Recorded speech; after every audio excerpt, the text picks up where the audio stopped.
So narito na po yung breakdown ng National Expenditure Program for 2025 na may kabuuan na 6.352 trillion. So 9.9 billion for teaching allowance for public school teacher, 12.4 billion naman po for DepEd computerized program, and 29.3 billion for basic education facilities program, 3.1 billion for Revenue Information Systems Development and Infrastructure Support Program, 74.4 billion for National Health Insurance Program, 58.7 billion for Medical Assistance Program, 23.0 billion for Health Facilities Enhancement Program, and 977.6 billion for Education Budget. 53.1 billion for Universal Access to Quality Tertiary Education Program, 1.8 billion for Pambansang Pabahay para sa Pilipino Program, 3.0 billion for expanded implementation of the Centenarian Act, 114.2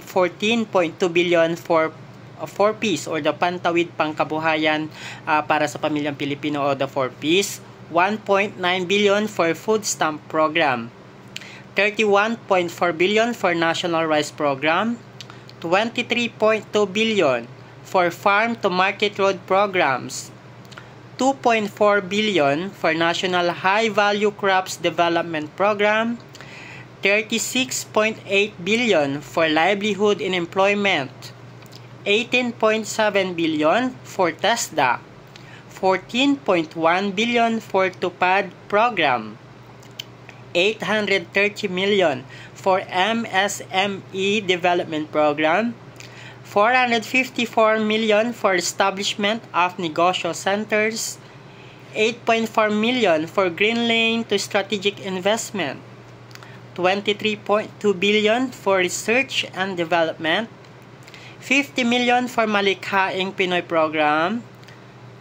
127 million for Philippine Experience Program, 90 million for development and enhancement of gastronomy tourism products, that is 90 million. 74 million for Halal Food Industry Development Program, 70.6 billion for ICT and Digitalization, 575 million for Public Financial Management Program, 70 billion for salary increase for government employees, 9.6 billion for additional health care benefits to government employees, 15 billion for national and local elections, 11.6 billion for 2025 barangay and SK elections, 204.4 billion for land, Air and Naval Forces Defense Program, 50 billion for revised AFP modernization, 1.507 trillion for the Build Better More Infrastructure Program, 900 billion for DPWH, 180.9 for Department of Transportation, 1.020 trillion for climate change mitigation and adaptation, 309.7 billion for water resource program, 1 billion for support and assistance to participatory budgeting, 1 billion for green program, 417.9 billion for risk resiliency program, 94.4 billion for support to Bangsamoro Autonomous Region of Muslim Mindanao, and 1.035